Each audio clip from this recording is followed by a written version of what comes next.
Good morning, everyone. Thanks so much for coming to our emergency preparedness program. I'd like to welcome Joe Gordon from Barnstable County Sheriff's Office. Thanks so much.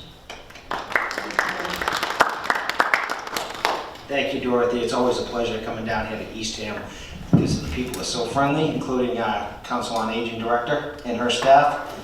And I've done a couple presentations down here over the years, and it's always good to come down and do refreshers for people so that they understand the importance of emergency preparedness. That being said, I will say this: you have a wonderful fire department in your town. Chief Keene is over there, and you got a wonderful police department in your town with Chief Bohannon.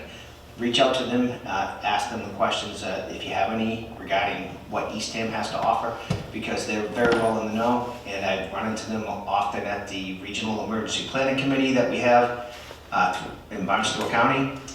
So they're engaged, they know who all the players are on the Cape, so you have a great team here in Eastham, and it interacts with many of the other great teams throughout the Cape. So I've been the Emergency Management Director for almost 10 years at the Barnstable County Sheriff's Office. I've been employed there for 19. I got my Master's in Emergency Management at Mass Maritime Academy. Went on and got a doctorate from Northeastern in Law and Policy, and so I take this stuff very seriously.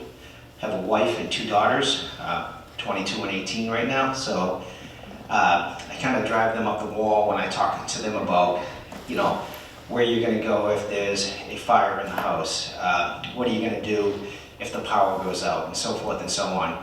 And I like to play little games with them when they were younger in the grocery store, say, what would you do right now if all the power went out? How would you get out of the building? So just things like that. It's a part of my nature, so hopefully I can impart some wisdom on you folks and take any questions that you have. I did bring my business card in case anybody has any questions down the road, but like I said, you have some great, you get some great people in town who have just as much knowledge as I do, if not more, okay? So my first question to you folks is, what is emergency preparedness? Anybody? Self-explanatory is the answer I got. Everybody else got kind of stumped there. Yeah, it's a question that I think a lot of people don't give a lot of insight into until they start seeing the weather forecast, correct? But there's a reason why we want to prepare, we want to plan, and we want to understand what steps we should take well in advance of a disaster. So, and we're going to walk through some of those. So I asked, what is emergency preparedness? And it's being prepared for the unknown, things that can pop up anytime. And not to, make fun of your demographics in front of me, but we're all older. We've all lived a long time. We've all seen the snowstorms. We've seen tornadoes here in Cape Cod, something I didn't see when I was a child growing up here. So we have a lot of experience. So take that in mind when you start thinking about what do I need to do to be prepared, because in 2013, I'll always remember it, we had a winter storm called Nemo.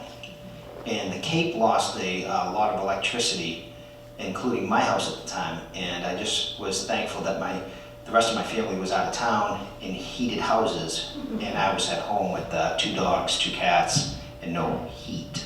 So, and that was for about 4 or 5 days.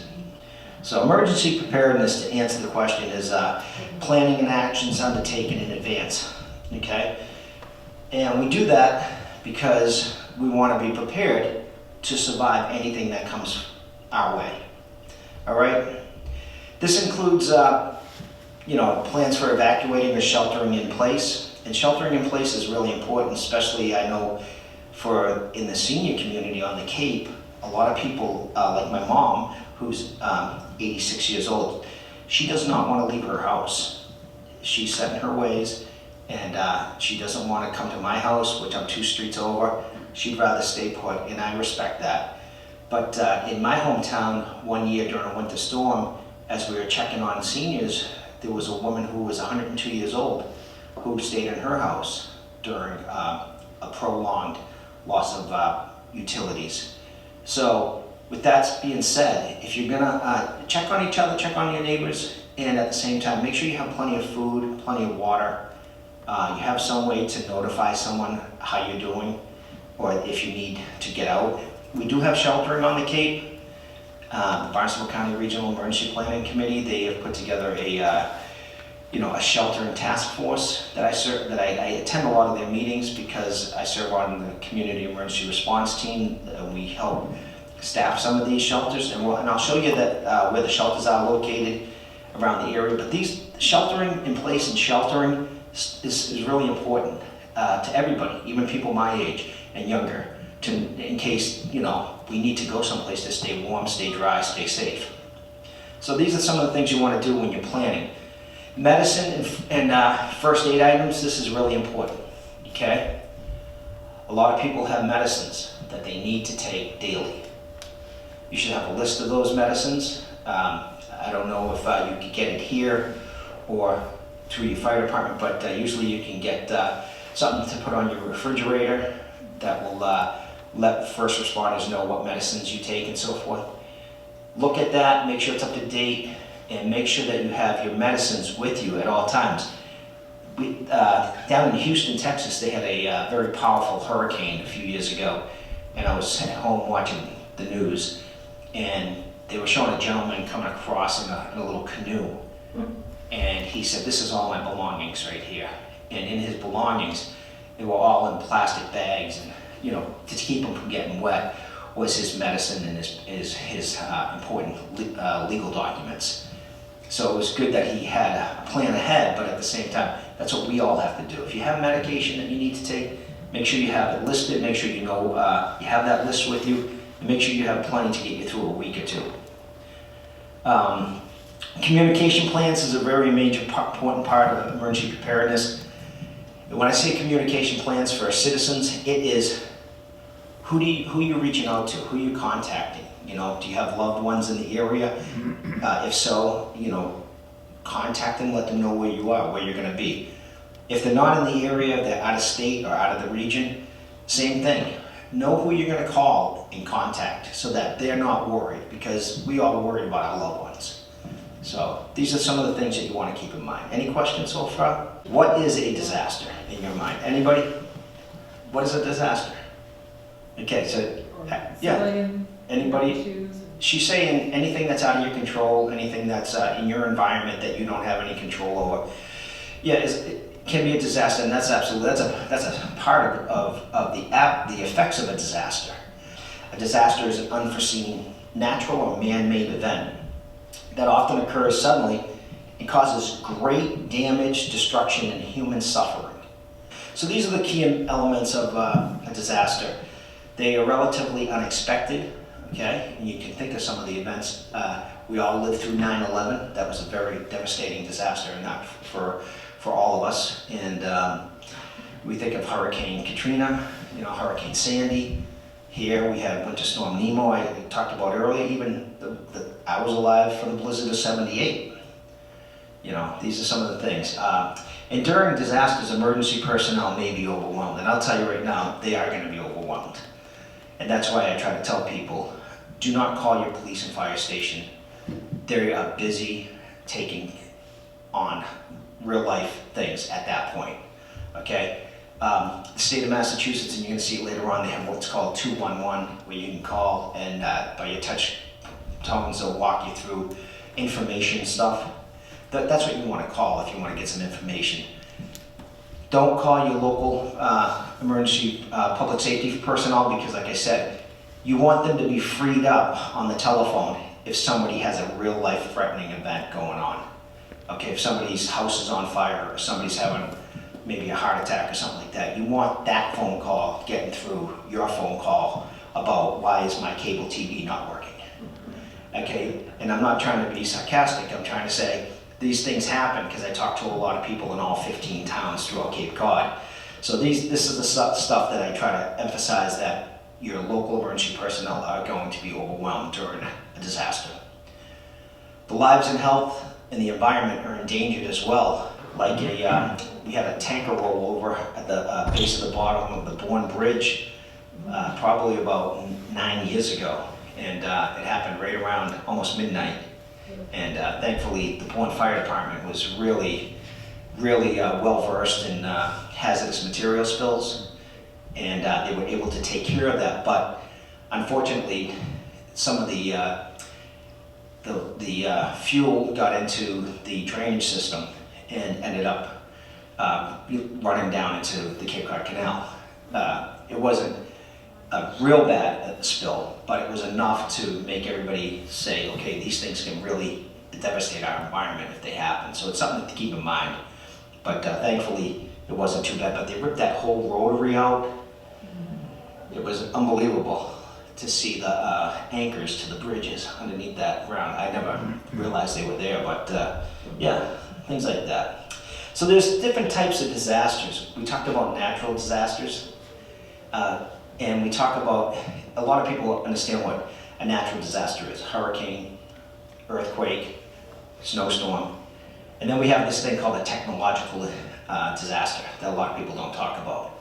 And this is when something faulty happens, like a pipeline breaks on its own, whether it's from rust over time or something like that, or a valve doesn't function properly.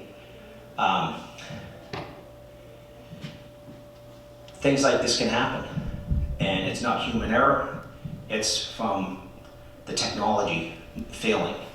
So it's something to keep in mind.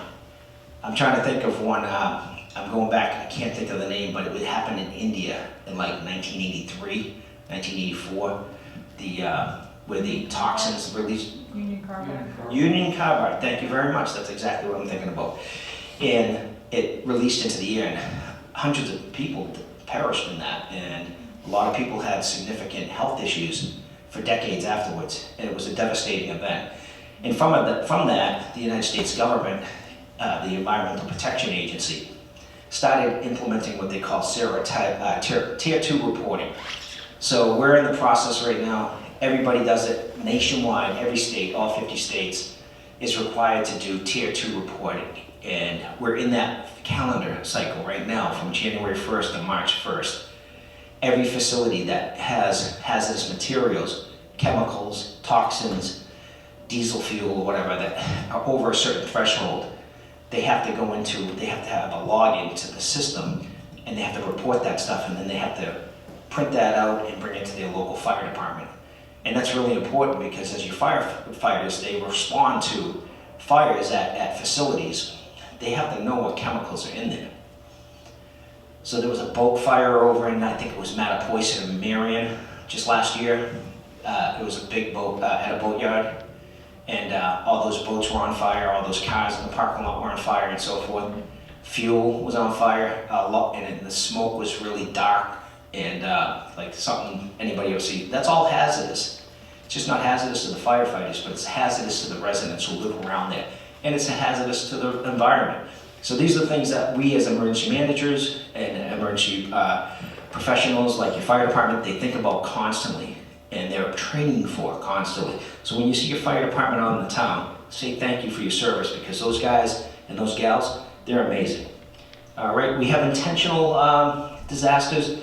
You can see the Timothy McVeigh did the bombing there down in Oklahoma City. Very devastating thing, and we see a lot of that with 24-hour news service. We're more aware of some of these things that happen all the time. Does anybody have any comments about the types of disasters? Did I go over everything okay, or miss anything? Once again, you see your firefighters and your police officers, thank them, because they're training all around. So here's some of the natural disasters that I threw in here that happened here in Massachusetts. Hurricane Bob. Does everybody remember Hurricane Bob? It's the last hurricane we've had on Cape Cod. And there it was, August 19th, 1991. I go throughout the state. I listen to the Massachusetts Emergency Management Agency speak. I listen to other emergency management directors speak, and they always say, it's long overdue. It's just a matter of time before we have our own hurricane back here on the Cape.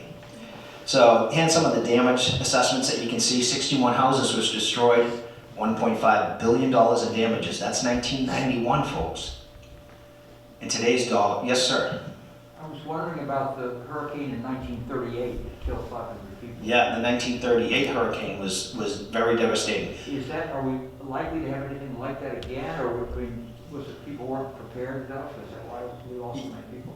Yeah, well, I forget the category. At that point, they weren't doing what categories of storms they were. They talk about the wind speeds and everything. So the 1938 one was very big, as was the one in the 50s, and I forget the year. I live in Bourne. I grew up in Bourne, so I get to see a lot of pictures of what Bourne looked like during those things, like the water levels up against the railroad station down there in Buzzards Bay, and how some of the houses that floated from Taylor's Point right down into the Cape Cod Canal.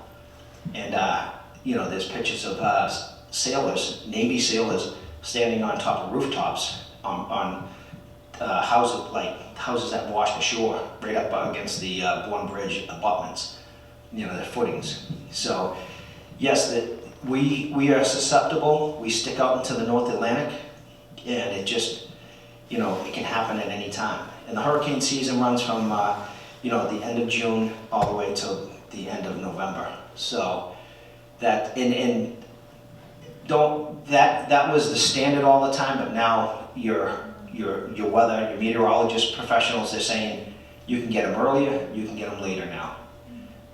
You know, the weather is changing, and I don't want to go too far into that, but yes, sir, you have your hand up? I do. On the subject of hurricanes, I built a house 8 years ago, and at that time, Eastham had a code requirement that you protect the windows to up to, I guess, 125 mile an hour. And we built panels on all these windows. Now that requirement has been lifted. You know, I don't know when you would think of putting those panels on. It's a lot of work to do that. Would you only consider it at a time of a hurricane? And you've got a few days of warning, you know, a couple days? Yeah, I don't want to give, well, first off, any kind of restrictions on regulations that your building committee or may have had or no longer has and stuff like that. That's a town issue, and I don't want to pass judgment on that. I stress preparedness. I stress paying attention to your, you know, like I said earlier, you know, when my daughters say, you know, attention to detail, because I did 26 years in the Navy, you know, 8 years active duty and 18 years in the reserves, and that's a saying we have about paying attention to detail, because people's lives can get lost if you're not doing the right thing. And I think that when it comes to your own property like mine, I always, when I see that we're going to have a lot of wind, I go outside and make sure there's nothing loose. Like my wife has a lot of plantings, a lot of you know, beautiful wreaths and decoration stuff that she hangs on the house. We have 2 porches, one on the front, one on the back. And I just make sure that everything's put away because I don't want something flying off and breaking a window. But if there's something that's forecasted for a really strong hurricane and you have that capacity to put those panels on your windows, I would highly recommend that you do it. Okay, does that answer your question? Yeah, it's really not a hard and fast rule, I understand. You just got to kind of, what does it feel like to you? Right. You know, I served on the Board of Health for almost 6 years, and as a regulatory board, we try to do what's best for the citizens and what's best for the town. So I think nothing was done. Those regulations, and I don't even know if it was in this town or another town or whatever, but I'm sure they were in place for a reason. So, all right, so we just go back to the natural disasters here in Massachusetts. As you can see, the cost of damage to the houses, this is what I want to stress on this particular slide, is that a lot of people need to really take a look. And this is preparedness, but it's also wise financial advice. Yearly, you should look at your house insurance coverage. You know, what kind of coverage do you have? What's it gonna, if something does happen, are you gonna be able to rebuild as is? Because a lot of people will let things lapse and they won't update the cost of products, building materials has gone up significantly over the last 2 decades. The cost of labor to build has gone up significantly. So just make sure on your end, you're looking at your homeowner's insurance and you're making sure that you got the right coverage in case something does happen, because you don't want to be financially devastated. Really important thing. When you look at old dollar figures, I'm the type that I like to get online and you can pull up calculators and look at present day value of money from back then. And it's interesting because it gives you a perspective on, wow, things really have changed. Some more natural disasters I talked about in Storm Nemo. I'll tell you a quick story about that one. But first, more than 130,000 Cape Cod N-Star customers lost power, many for a week. I know I was out for 5 days. So I'll tell you a quick story about that. My wife is a nurse director. She was out in Worcester. So her company had her agency had her up in a hotel room, and my 2 daughters were at my brother-in-law's house. And I was getting ready to leave for Afghanistan for my second tour over there. And I was home with the dogs and cats and no heat, and a utility truck pulled up front. I was standing in my driveway trying to clear it out a little bit. And they waved me over, 2 guys in the truck, and I went up and I jumped up, and one of them had a map out. And with the biggest southern accent, he asked me where Wolf Road was, which is right from here to the end of the parking lot from my house. And I looked at it and I said, "Are you lost?" And he said, "Yes, I am." And I said, "Well, the first thing you need to do is turn the map upside right now." He had the map upside down, and the driver just was so embarrassed and shook his head. He says, "You know we're from the South, don't you?" I said, "Don't worry, I'm here to help you." But yeah, so that's just my quick story on that one. But Nemo was a very big winter storm that we had, and I'll never forget it. But always be prepared. Thankfully, I had a lab at the time, and he kept me warm. Technological disasters here in Massachusetts, yes, we've had them. So in November of 2006 in Danvers, they had a factory explosion, which damaged many residential houses, okay? They also had one in 2011. An adhesive manufacturing plant exploded, causing injuries to 4 employees, okay? I don't remember the details on some of this stuff, but I think on one of them a valve wasn't shut off or let loose or something like that, and the combustible gas got into another room that had a heating source and caused the explosion. So these are really serious things, and this is why your fire department, they keep a track of all the tier 2 hazardous materials, as long as everybody from everything from your DPW departments to the sheriff's office, we have to report all our hazardous materials to your local boat yards and so forth. Everybody has to report if they're at a certain threshold, and they do it annually, and the EPA regulates it. Intentional disasters here in Massachusetts, we all remember the Boston Marathon bombing. Very sad moment for a lot of us, very hit me home. I was in Kabul, Afghanistan, and I was getting, it was probably about 9:30 at night, and I was getting ready to get relieved from where I was standing watch, and I went down to the chow hall to grab something for one of the guys, and there had to be about a dozen Afghani workers standing there watching the TV. No one else was in the room, and they were all in front of me, and I was looking up saying, "That's the Boston Marathon, what's going on?" And when I saw the scrolling and I read the ticker tape, and I was just like really devastated. But something important, these things can happen. I just say that all my children all the time, my wife, know what you're standing, where you're standing, who's around you, pay attention best you can, and have an exit strategy. Yeah, we all go to the movie theater. I sit down and look for the exit lights because I want to know where to go if there's a fire. And I've had that instilled in me since I was a little boy with my father, and now it's not just the fire that I worry about, it's other things. So keep that in mind. Anything can happen at any time, right? You folks have more experience than I do in life, but anything can happen. Big thing here on the Cape is coastal flooding. Just not on the Cape, but the South Shore. And every time we get these winter storms or these hurricanes or whatever, where's Channel 5 or Channel 4? They're in Situate, right? And they're down on the waterfront, right? And there's people out there, and they want to stand against the wind, and they want to take pictures of themselves. I say don't do that. Remember earlier I was talking about your public safety folks are going to be overwhelmed? Well, when you put yourselves in harm's way, you're going to make their job harder. Because if something flies through the air, like a seashell, or a tile from a roofing shingle, which they can happen, and they hit someone in the eye, now we have our public safety folks responding to that. Stay home, stay inside, wait till the storm goes out, Governor Baker was great about talking about people staying off the roads in winter storms. Take care of yourself. Coastal flooding is a big thing. It erodes the embankments throughout the Cape.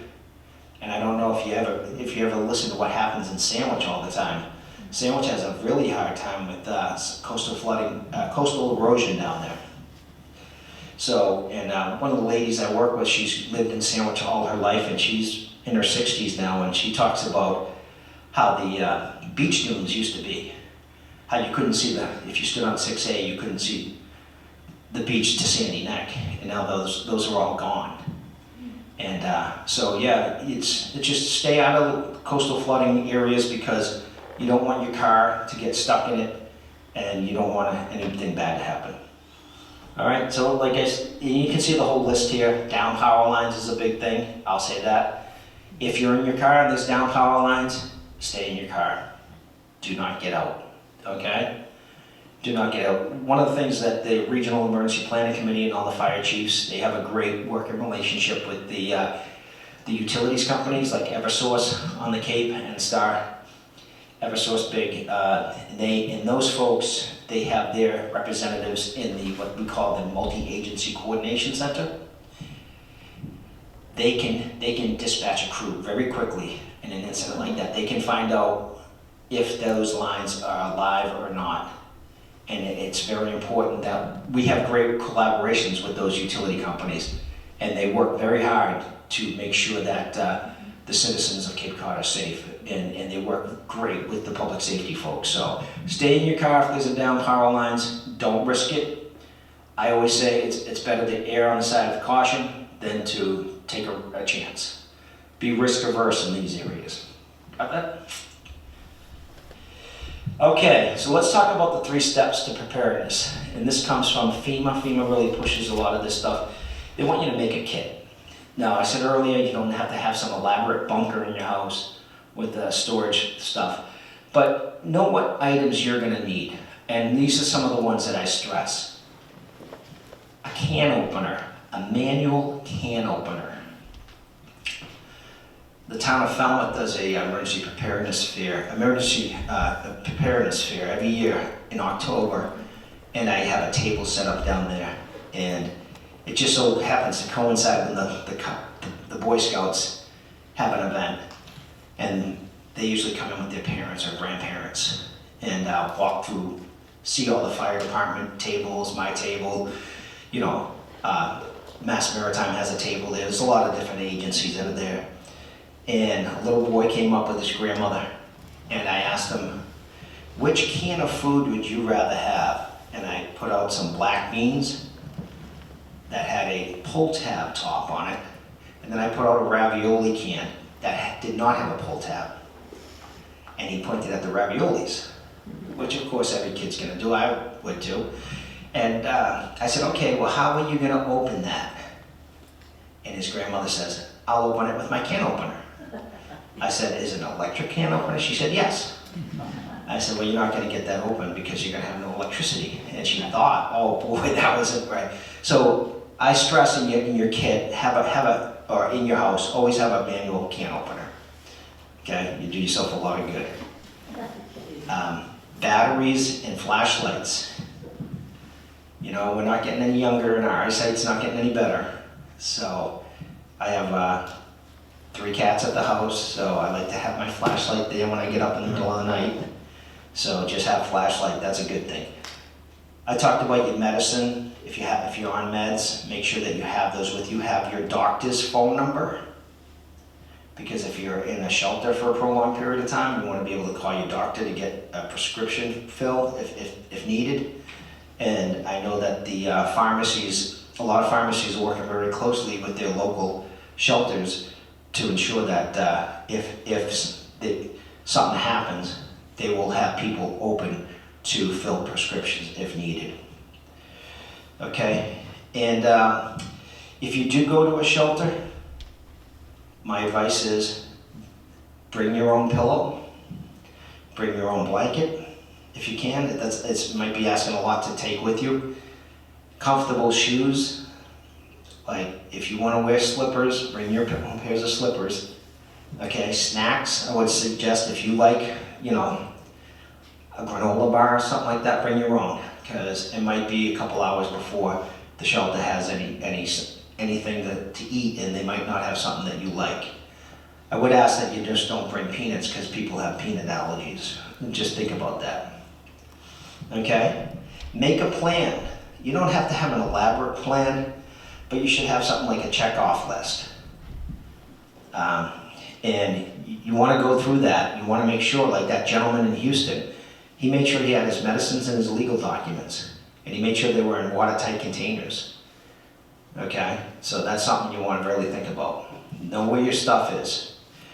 And then finally, be informed. You should have, if the disaster is unforeseen and it just happens, like right now, something boom happens, you know, you're not going to have information on it. Know where to get the information, and I'll show you some of the places where you can get it in a slide coming up. But be informed, don't go on assumptions, and try to stay safe, okay? Any questions? I hope I'm not going too fast for you folks, am I? Okay, good. Thumbs up, thumbs down. Here's what the kits are that you'll see, like, that FEMA will push out. So they talk about water and food. Like I said, you don't have to have the apocalypse supply stash in your basement or in your attic or something like that. But you should have enough to get you through 3-5 days, something like that, 3 to 5 days. First aid kit, you know, I have so many Band-Aids in my cabinet. My wife's a nurse, and she's like, why do we have all these Band-Aids? I said, because you never know when you're gonna need one. And she's like, well, we don't need 1,000 of them. I said, well, you never know, our neighbors might need them too. Cash is a big thing, believe it or not. You know, you don't have to walk around like you're the Brinks truck, but you should have cash, because when the power goes out, ATMs don't work. Okay, so when Nemo happened, one of the local restaurants had a generator. So they were open, but they only accepted cash. And that was a big thing, because a lot of people were trying to get up there, but then every time they walked in the door, the owner said, it's cash only. And a lot of people turned around and walked out. So just something to think about. Hygiene items, toothbrush, you know, shampoo, soap, something like that. Keep yourself clean.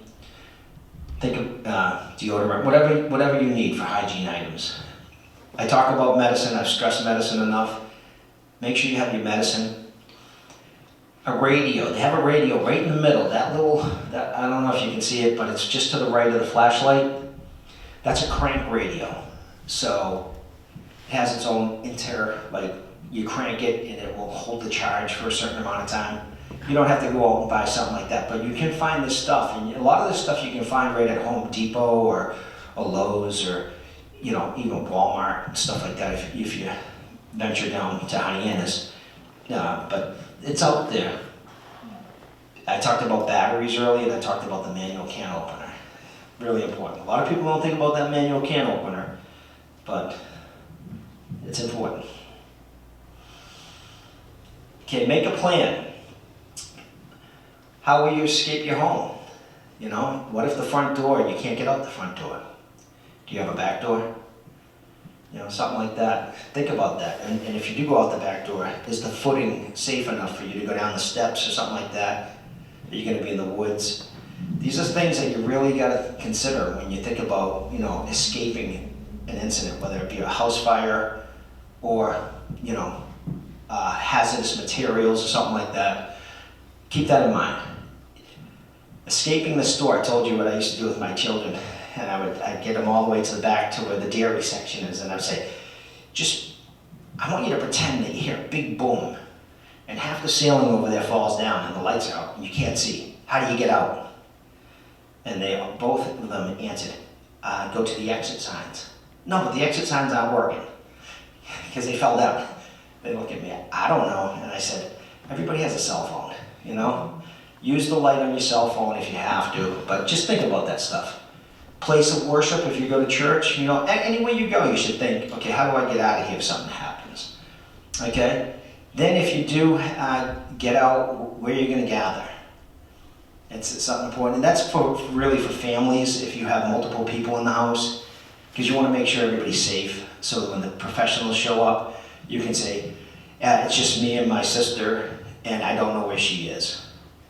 You know, that, because the public safety folks, they don't want to go into a burning house unless they, you know, really have to, you know, just things like that.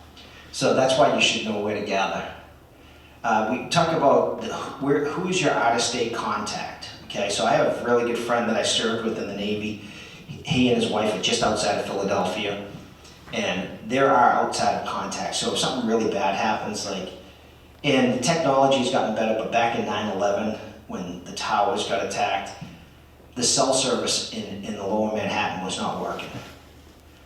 But if you were in lower Manhattan, you could call outside and to a long distance and get in touch with someone. So that's why I say, have somebody you can reach, and then they can call your significant other to let them know where you are. That's out of state. But we are getting better with some of the 5G and the upgraded technologies. That's not so much an issue, but that's something to think about. Do your neighbors need help? I can't stress this enough. I grew up with good parents, and they always taught me, take care of your elderly neighbors. And I've always done that. For years, I shoveled my neighbors' walkways when it snowed, made sure that the end of their driveways, where the plows piled up, everything was cleared out. And I always asked them if they needed a ride to the store, or if they needed something from the store. Check on your neighbors. Now I'm the old neighbor in the neighborhood. so just things like that. And if you have pets, that's a big thing. If you have pets, make sure you have plenty of food for them, because they need to eat as well. Does that make sense? All right. And if you have to go to a shelter and bring your pet, they do have pet components to the shelters. Make sure you have a good leash, and bring their favorite toys with them, or if they have a chewy, because they're probably going to get crated. And if they have a ball or something that they sleep with, bring that with you. Okay? Any questions?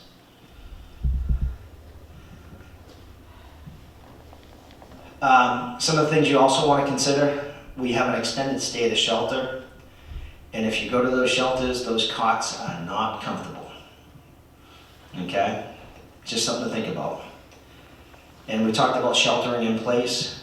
Yes, sir. Sorry. You mentioned shelters. Where in Eastham are the recognized official shelters? Okay, I'm going to get to that because I have a slide in here that's going to show them all. Okay? Okay. A great question. He wanted to know where the shelter is, and I'm going to show that. Do you have transportation? Some people do not have transportation, and that's important. And if you do have transportation, what route are you going to take? There are several alternate routes you're going to take to get away, okay? Because it's important, because the roadway may be closed. We've all seen those blue circular signs all around Cape Cod that say evacuation, right? Do you think getting over the Sagamore Bridge is going to be easy? Those signs probably should say, welcome to the parking lot. I say that not to make fun of anything, but that's why preparedness is important. And earlier when it was saying informational, be informed. If you see a major storm coming, don't wait till it gets here to try to evacuate. Get off the Cape as soon as possible if that's going to be the issue. Okay, have a plan. Where are you going? Things like that. So these are some of the things you want to think about. We all drive around here in the summertime, right? I bet you folks know all the back roads, don't you? I bet you're not happy because with the new technology, the tourists know the back roads now too, because their GPS guides them, right? Oh, it's a big issue in my town on the Upper Cape. So much so that people wanted to band together and file a class action lawsuit against some of those GPS companies. These things happen. So have a plan. And there are those evacuation routes that I talked about. So when you consider your evacuation routes, know your way out, have a plan, have a backup. okay? And if you can get an early jump start on it, please do so. Listen to the professionals. You know, the governor's gonna get on TV, they always do. Don't get complacent. We talked about that earlier, and think, oh, I've heard this before. Just be ready, okay? Last thing you want to be doing is being stuck on the Mid-Cape Highway trying to get off Cape Cod, and you're at a complete stop and the car in front of you is from New Jersey. I don't think you're going to be very happy about that. Being informed, the town of Eastham has some great capabilities that they utilize. This is their code red system. This is their emergency notification service. And you can find that by going to the police department website. And you can register to have your phone in the system by going to the link that's on their website, so that you'll be notified if they put out what they call a code red message. Okay, every town has these days, and they come from different varieties of companies that offer the service, but this is the one that your town has. Any questions? It's good to have that stuff because it's good to be informed. Hands the Commonwealth's 211 service that I talked about earlier.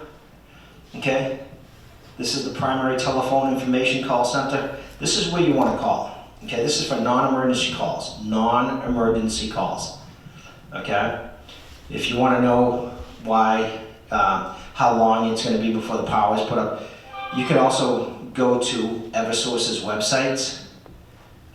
You can on their website, if you have a smartphone or something, you can report a power outage. I highly recommend that every time your power outage goes, you report it, because a lot of people will assume, oh, someone else already reported it, or they'll go in and they'll say, okay, 6 people reported the outage, I don't have to report it. I think Eversource looks at what facilities need to be back online the fastest. So they're gonna look at hospitals and nursing homes, and they're gonna address those areas first before they start coming out into the residential homes. But if they see one neighborhood with 600 outages and they see another neighborhood with 6, they're probably gonna, go with the 600. All right, so just something to think about. You can get that on your smartphone, but once again, 211 is a great place to go for information. You can call that and listen to the prompts, and it's really good. Do not call 911 unless it's a real, life-threatening emergency for you. Does that make sense? Here's some of the radio stations that are really good. WQRC 99.9. That's the official Cape Cod emergency alert radio station. I'll keep that up there so you can write that stuff down. WBZ is the state's primary emergency alert radio. That's FM 98.5. And then the state's alternative emergency alert radio station is FM 104.1 WBMX.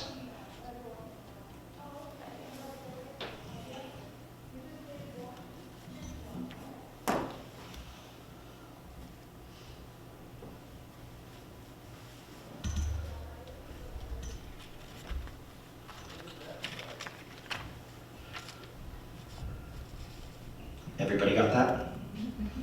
All right. These are a refresher. This is the refresher part, so it's not the same slide as before. It is, but just a refresher. Make a kit, make a plan, be informed. Okay? I don't have to go through that again because I know you folks are very intelligent and good to go. And some additional tips for safety: fires. I talked about having an evacuation plan. Make sure everyone knows the plan. Move upwind if there's a fire. Don't go downwind so the smoke, you're inhaling the smoke. There might be hazardous materials in that smoke. So keep yourself safe. And the best thing to do is to eliminate your fire hazards within your home, okay? So they use this acronym called LIES. It's limit the number of hazardous material, chemicals in your house. Isolate them, which means put them in a safe area away from a heating source. So don't put them in with your furnace, down by your furnace or something like that.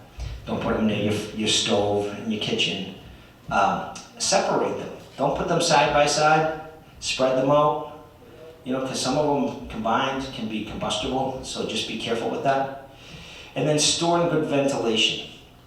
If you have some old chemicals, there's ways of getting rid of this stuff. And your Board of Health is the place to go to ask for the information regarding some of these chemical pickups that we do on the Cape. Every town does them. They do them by region annually. The county does this stuff. I know in my hometown, the high school parking lot is where they do it. They do it twice a year or once a year. They do it once a year. Bourne combines with Sandwich and Mashpee. So when Bourne does a pickup, they do the pickup in the Bourne High School, the people of Sandwich, Mashpee, and Bourne can all drop their stuff off there. And then when they do it in Sandwich, same thing. And then they do it in Mashpee. So they rotate it around, but every town, the folks in each of those towns can go. So you folks have your own, because it's Cape-wide. So one end of the Cape to the other, they pick up hazardous chemicals out of your house. There's a drop-off. They don't pick it up. You have to bring it to the drop-off. So your Board of Health should have that information, and it comes right out of the Barnstable County Health and Environment Agency right down in Barnstable Village. They do it, they organize it and so forth. So this is good stuff to know, because if you get that stuff out of your house, it's better for you and it's better for the environment. Yes, sir. Well, we know paint is one of the chemicals we have to worry about, and it has to be disposed of. Old paint. Old paint. But Old what paint. about the picture here shows normal household cleaning materials? Yep. Clorox, are those hazardous too? Yeah, well, this is, they are hazardous, and not only that, but they're not good for the environment.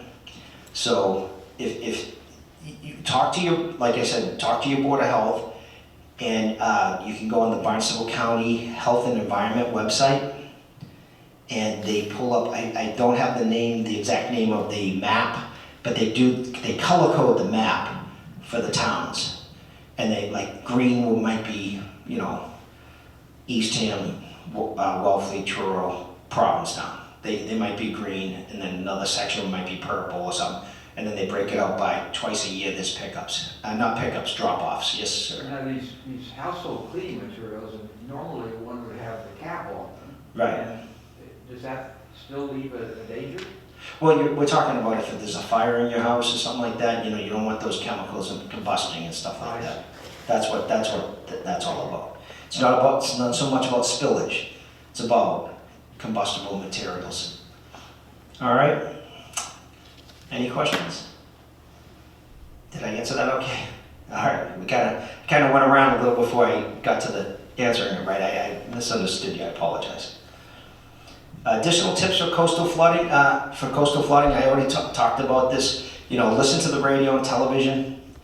Be aware of the streams and drainage channels in your town.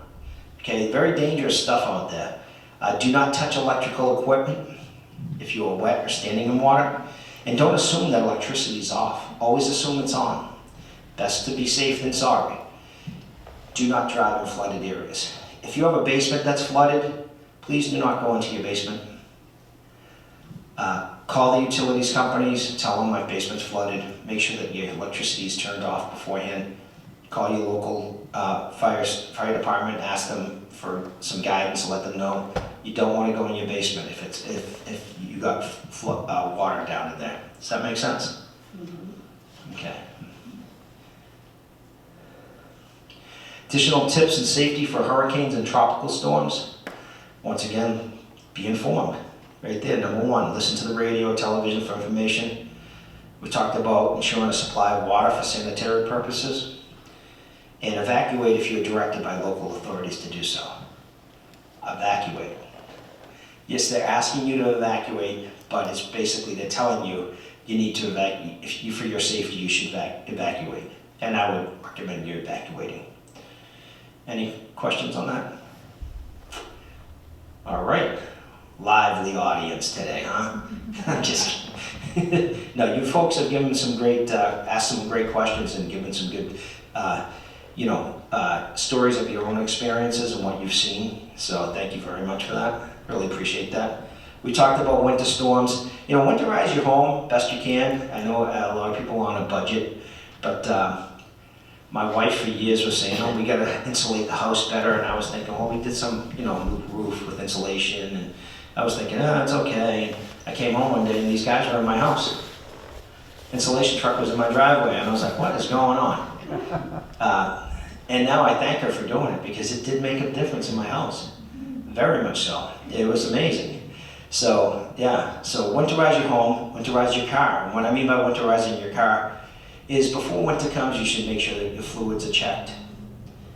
You know, you want to make sure that you have enough, like, you know, antifreeze, and, you know, to keep your car nice and warm if you get stuck in it for a period of time. Okay? And they don't have to tell me to eat regularly, but they do. And drink ample fluids. You don't want to get dehydrated during like winter storms. A lot of people like to say go out to the liquor store and get your supplies there. Do not do that, because once you get dehydrated, you know, you're putting your life, you're slipping into that danger zone, that orange area, heading towards the red area. You know, be smart. Avoid caffeine. I used to drink a lot of caffeine. I was one of those guys that had to get up and first thing I needed was my coffee, so I'd set it the night before. Now I don't. I drink decaf, and my wife was not happy about that, but she's now drinking half and half, so we're moving in the right direction. For us older folks, avoid overexertion when shoveling snow. Okay? Don't get out there. If you have a health issue, have somebody younger do it. I know it's tough to say that, but you want to make sure that your safety, your health is okay before you get out there. So, any questions on that? Excellent. Power outages, we talked earlier. The young lady over there gave a great answer. Keeping the refrigerator and freezer doors closed as much as possible, because you don't want spoilage. In the hot weather time, when the electricity goes off, it was when I first got married and we bought our house. My wife worked the overnight as a nurse up at Boston University Hospital, which is now Boston Medical. I was a big Red Sox fan, and the Yankees and the Red Sox were playing in New York. And we had a power transformer down the street that blew up or whatever, and I didn't have any electricity. I was not happy. I had no AC. I had no Red Sox game, and it was hot. But I always think of that when I see this slide. But in that time, stay cool. Stay cool with your demeanor. I wasn't happy, but yeah, stay cool. Drink plenty of fluids to prevent any heat-related illness, and they'll get the electricity back on before you know it. And if you have to go someplace, like if you have a family member or something that has air conditioning in the heat time, please go there. Don't wait till you're overheated. In cold weather, wear layers of clothing. Okay, you want to maintain your body heat.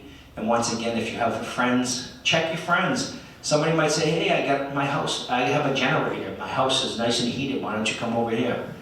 You know, don't, think about that. Reach out to people, keep in touch with them. Let them know how you're doing. We talked about down power wires. I can't say this enough. Stay away from them. Don't touch them. Always assume that every line that you see that's down is energized.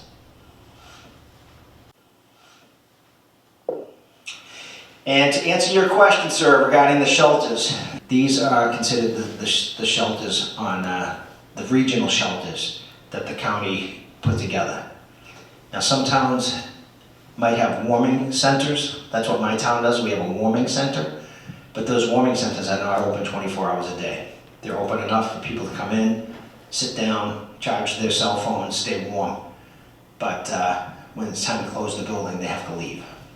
Okay, talking about practice and maintaining your plan. This isn't spring training. I'm not going to ask you to do 6 weeks of rigorous training, but these are some of the things you want to think about. I think some of the stuff we talked about today, I got some quizzical looks from people, or like the aha moment where people said, I never thought of that, or wow, that's a good point.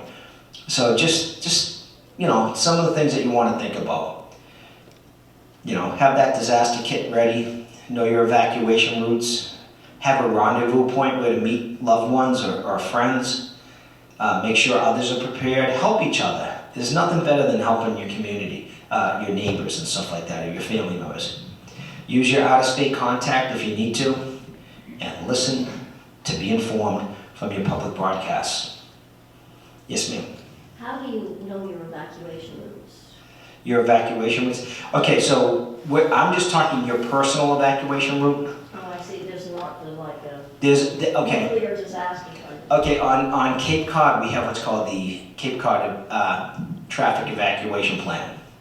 And that was created by the Massachusetts Emergency Management Agency and the Massachusetts State Police. And that's just a way of evacuating people off Cape Cod in the event of an emergency. And they'll do it by waves, and if you don't get out by the deadline and you're on the roadways, rather than having you turn back to your home, they're gonna redirect you to the shelters that they have planned on Joint Base Cape Cod, if needed. And then they understand that some people are not gonna leave their homes. They're gonna have shelter in place. My mother's not leaving her home. And so they understand that, but there's nothing they can't, they're not gonna mandate you to leave, but they have a traffic plan on how they're gonna staff law enforcement, public safety folks to ensure that the roadways are clear if somebody breaks down and that traffic stays going in one direction.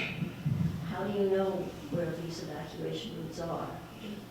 I mean, You're gonna follow those blue signs for that plan, you're gonna follow the blue signs. But when I talk about evacuation plan routes, I'm talking about your own safety as well. So like if you live on a dead end or something like that and you only have one way out up the road, you gotta start thinking when you get to the next intersection, what's your primary route and what's your secondary route? Because you don't wanna get stuck, like if a tree falls down over one of the roadways and you panic, you wanna know how you're gonna get to the shelter if you're going to the shelter or off the Cape. All right, did that help? well, I mean, to know the evacuation, do you drive around and we see where they are or what? How long have you been in Eastham, if I don't mind? 10 years. 10 years. Well, that's enough to know. You got a good grasp on where the roads are, right? Where the roads are, but I don't think I've been paying attention to the evacuation side. Okay. Well, you know where Route 6 is, right? Yeah. Because that's the road I would be taking to get out of here. You know?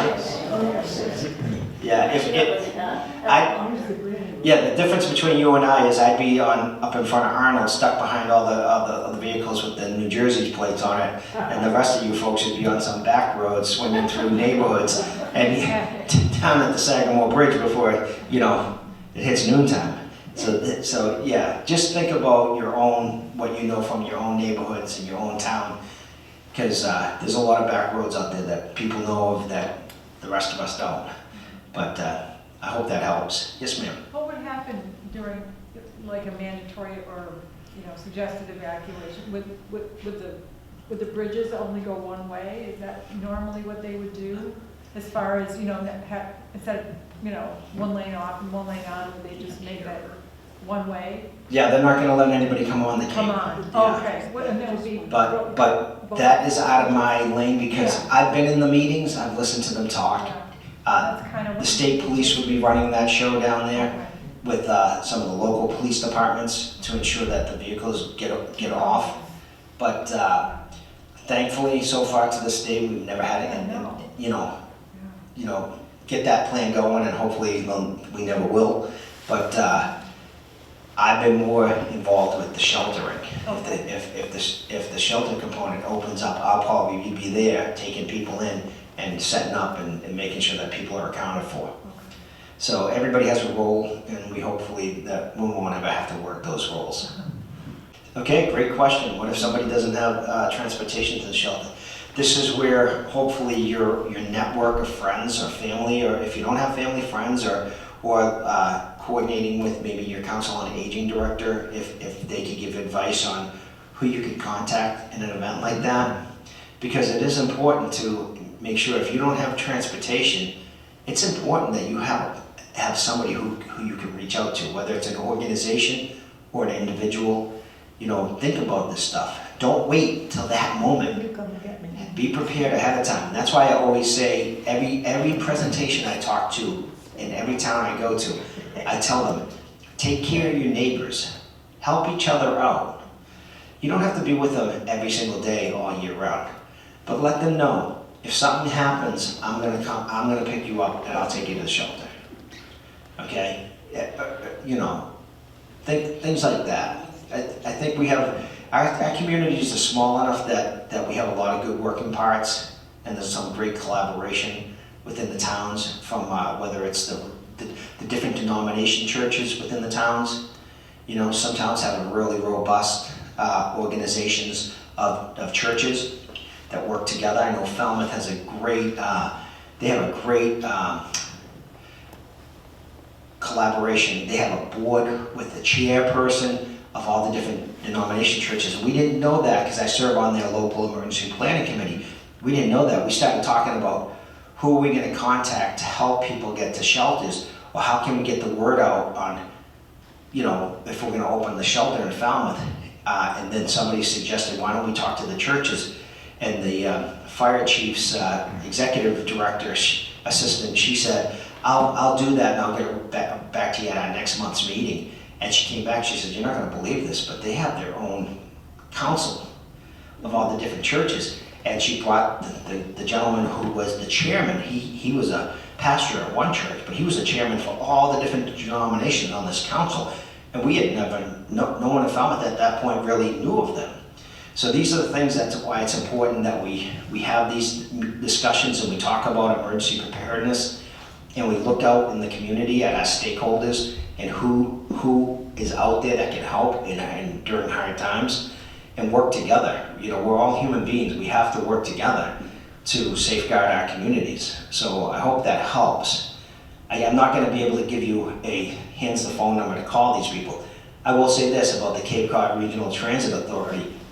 They have been dynamic. They've been excellent in all of our issues where shelters have been open to get people to the shelter. Now, they don't drive to someone's house. What they'll do is they'll say, okay, we're going to pick up in front of the intermediate school. They did this in Barnstable. We will have buses at the Barnstable Intermediate School to take people to the shelter. You know, we'll do it on the hour for the next 5 hours. And they got the word out in Barnstable. And that's how they got a lot of people to the shelter. They didn't stage the buses at Barnstable Intermediate because that's where the shelter is. They staged them somewhere else. And people who got to there got taken down to the shelter. So there's a lot of organizations out there that work together, and hopefully the residents will reach out to each other and work together. But that's that's a great question. Thank you. All right, sorry if I went on too long. I don't have an exact answer, like, you know, call Jim and he'll pick you up. It's tough, but so what's the overall benefit of everything? Your emergency medical services and police services can become easily overwhelmed during an emergency. The better prepared you are to react to an event, the less likely you'll be dependent on others. And that's a big thing. Does that make sense? And I know that the professionals in the emergency medical services, people that I talk about, they would like to see more people engaged and knowledgeable in emergency preparedness, because it makes their job easier. All right, any questions? I'll stick around for a while afterwards, and you folks can come up. I'm very easy to talk to. All right, folks, thank you very much. Thank you.